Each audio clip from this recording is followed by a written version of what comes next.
Hi friends, welcome to Naidu real estate. ఈరోజు మనం ఒక మంచి ఇన్ఫర్మేషన్ ఉన్న సబ్జెక్ట్ని నేర్చుకుందాం.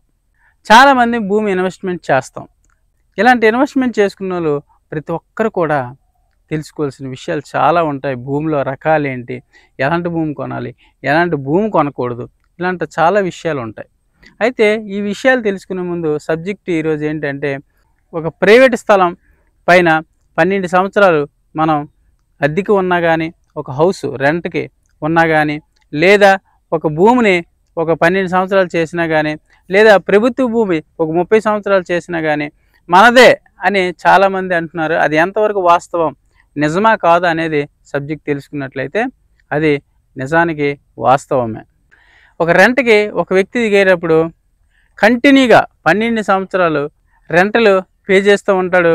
ఓనర్ నుండి ఎటువంటి ఒత్తిడి లేకపోయినా, ఓనర్లు అందుబాటు లేకపోయినా, హౌస్ చేంజ్ చేయకపోయినా, అలాంటివి వాళ్ళకి పొజిషన్ సర్టిఫికేట్ ఉంటే ఆ ఇల్లుకి ఈయన పేరు మీద ట్యాక్స్ కానీ కట్టినా చాలామంది అట్లా ఆక్యుపై చేస్తారన్నమాట. దాన్నే కబ్జా అంటారు. దీన్నే కబ్జా అంటారు అన్నమాట. కబ్జా చేసిన ల్యాండ్ అంటారు కదా.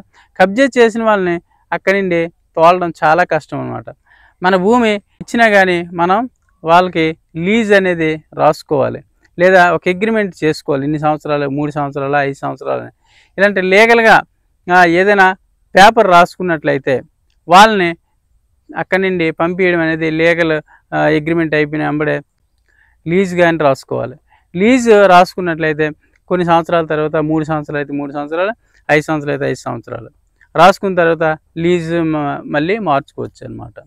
లేదా కంటిన్యూగా మనం ఎటువంటి ఓనర్ అనేది ఇబ్బంది లేకపోయినా, ఓనర్తో ఎటువంటి గొడవలు లేకపోయినా 12 సంవత్సరాలు ఆయన ఏం చేస్తాడంటే పొజిషన్ సర్టిఫికేట్ తెచ్చుకొని, నేనే 12 సంవత్సరాల నుండి ఈ భూమిని దున్నుతున్నాను, లేదా ఇంట్లో ఉంటాను, కావాలంటే చుట్టుపక్కల అడగండి, ఆయన సుబ్బారావు ఆయన అసలు నాకు ఎవరో తెలియదు, ఆయన వచ్చి ఓనర్ అంటారు. నిజానికి సుబ్బారావే ఓనర్ అయినప్పటికీ పొజిషన్లో ఎవరున్నారో వాళ్ళదే అంటుంది ప్రభుత్వం.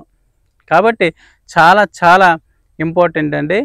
ఒకవేళ ఇల్లు అద్దెకిచ్చినా కానీ, లేదా ఏదైనా భూమి లీజుకి ఇచ్చినా కానీ, ఇలాంటి సందర్భాల్లో లీజ్ అగ్రిమెంట్ రాయించుకోవడం, లేదంటే హౌస్ యొక్క ట్యాక్సీని ప్రాపర్గా నీ పేరు మీదే ఉండేటట్టు చూసుకోవడం, ఒక 5-6 ఇయర్స్ తర్వాత వాళ్ళని మార్చి వేరే వాళ్ళని తెప్పించుకోవడం, ఇలాంటి చాలా జాగ్రత్తలు సిటీలో ఎక్కువ జరుగుతాయి అన్నమాట. రెంటలకు ఉండి ఖాళీ చేయగా వాళ్ళ పొజిషన్లోకి వచ్చేస్తారు అన్నమాట. సో పొజిషన్ సర్టిఫికేట్ ఉంటే మన ఎంఆర్ఓలు వీళ్ళు పొజిషన్లో భూమి ఎవరు దున్నుతున్నారు వాళ్ళదే అంటారు. ఎందుకంటే వాళ్ళకి నిజం తెలియదు కాబట్టి. సో వాళ్ళే అధికారులే మళ్ళీ మనల్ని సెట్ చేయాలి. కాబట్టి చాలా ఇబ్బంది అయిన పరిస్థితి కలుగుతుంది. కాబట్టి ఎవరైనా కానీ చాలా జాగ్రత్తగా మన ఆస్తుల్ని చాలా జాగ్రత్తగా కాపాడుకోవాలి. సో ఇలాంటి సిచ్యువేషన్స్ ప్రభుత్వ భూమి పైన ఎక్కడైనా ఆక్యుపై చేసామంటే 30 సంవత్సరాల వరకు దానిపైన ఎటువంటి ప్రభుత్వం ఒత్తిడి లేకపోయినా, ఎటువంటి నీకు నోటీస్ రాకపోయినా, అది ప్రాపర్గా నీవు పొజిషన్ సర్టిఫికేట్ ఎంఆర్ఓ గారు ఇస్తారన్నమాట. ఎందుకంటే నేనే ఉంటాను కావాలంటే చాలా కాలం ఇక్కడే బతుకుతానని పొజిషన్ సర్టిఫికేట్ తెచ్చుకొని దాన్ని ఆక్యుపై చేస్తారన్నట్టు. ఫర్ ఎగ్జాంపుల్, ఒక ఎన్ఆర్ఐ భూమి ఉందనుకోండి, ఆయన ఏం చేస్తాడు, ఒక అతనికి నాయన నువ్వు ఇక్కడ వర్క్ చేసుకో అని చెప్పేసి ఆయన అమెరికా వెళ్ళిపోతాడు అన్నమాట. అమెరికా వెళ్ళిపోయిన 15 సంవత్సరాలకు, ఒక 30 సంవత్సరాల తర్వాత వచ్చి ఇది నాది అంటే చుట్టుపక్కల గ్రామస్తులు ఏమంటారు, ఆయన ఎప్పుడో వెళ్ళిపోయాడు, ఆయన దగ్గర ఈయన కొన్నాడేమో మనకు తెలియదు కదా, వాస్తవానికి అయితే ఈయన 30 సంవత్సరాలు నేను ఇక్కడ ఉంటాడని ప్రతి ఒక్కరి సాక్ష్యానికి వస్తారు అన్నమాట.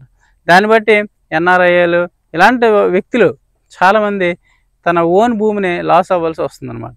ఎందుకంటే అధికారులకు కూడా తెలియదు కదా వాస్తవం ఏంటనేది. కాబట్టి ఇలాంటి సందర్భాల్లో ఎక్కువ కబ్జాలు జరుగుతుంటాయి భూములు. కాబట్టి మన భూమిని వేరే వాళ్ళకి అప్పచెప్పినప్పుడు వేరే వాళ్ళ పేరు మీద జీపీ చేయడమో, లేకపోతే ఏదో ఒక రకంగా మన సెక్యూరిటీ చేసుకోవడం అనేది చాలా అవసరం. మన భూములు కొన్నా కానీ కబ్జాలు ఫాలో అయ్యే అవకాశాలు ఎక్కువ ఉంటాయి. కాబట్టి మనం మన భూమిని ఎప్పటికప్పుడు వాచ్ చేస్తూ ఉండాలి. మనం కొనిసాము అయిపోయిందని అనుకుంటే కాదు, మన భూమి పైన మనం వెళ్ళి ఒక్కొక్కసారి విజిట్ చేయాలన్నమాట. విజిట్ చేస్తే దాని పొజిషన్ ఏంటనేది అర్థమవుతుంది. కాబట్టి ఫ్రెండ్స్, ఈ విషయం చాలా వరకు తెలియదు. చాలా లైట్ తీసుకుంటారు, సబ్జెక్ట్ తెలియని వాళ్ళు లైట్ తీసుకుంటారు. ఎవరెవరికో ఇల్లుకి రెంట్కి ఇచ్చేటప్పుడు కూడా చాలా జాగ్రత్తగా ఇవ్వాలి. ఇల్లు రెంట్కి ఇచ్చినప్పుడు కూడా వాళ్ళ యొక్క వర్క్ ఏంటి, వాళ్ళు కరెక్ట్ అయినా కాదా, మనకి అవసరమైనప్పుడు ఖాళీ చేస్తారా లేదా, ఇలాంటివి కూడా చాలా వెరిఫికేషన్ చేసుకోవాలి. వాళ్ళని వెరిఫికేషన్ చేసుకుని స్టాండర్డ్ కంపెనీ కాదా, లేదంటే వాళ్ళు ఇబ్బంది పెడితే మనం కూడా ఇబ్బంది పడాల్సి వస్తుంది అన్నమాట. కాబట్టి మన ఆస్తులను చాలా జాగ్రత్తగా చేసుకునే బాధ్యత కూడా మనదే. ఎందుకంటే మనమే సంపాదించాం కాబట్టి మనమే దాన్ని సెక్యూరిటీ ఇవ్వాలి. సో ఈ విషయం చాలామందికి ఉపయోగపడుతుంది అనుకుంటున్నాను. చాలామంది విలేజర్స్కి ఈ విషయాలు తెలియవు కాబట్టి 12 సంవత్సరాలు ఎవరికి రెంట్కి ఇచ్చిన మన భూమి రైతుకి ఇచ్చి సాగు చేసుకోమని అక్కడి నుండి మనం వచ్చినా కానీ చాలా ఇబ్బంది. అలాగే ప్రభుత్వ భూమి 30 సంవత్సరాలు పొజిషన్లు ఉంటే పొజిషన్ సర్టిఫికేట్ ఇస్తే అది మీద అవుతుంది. కాబట్టి ఇన్ని లాలో ఇన్ని ఇబ్బందులు ఉన్నాయి కాబట్టి చాలా జాగ్రత్తగా మనం ప్రవర్తించాలి. ఈ విషయాలు చాలామంది యూజ్ అవుతాయి కాబట్టి వాచ్ చేసిన వాళ్ళు కనీసం షేర్ చేయండి. మీకు ఉపయోగపడకపోతే మీ ఫ్రెండ్కో ఇంకొకరికో యూజ్ అవుతుంది.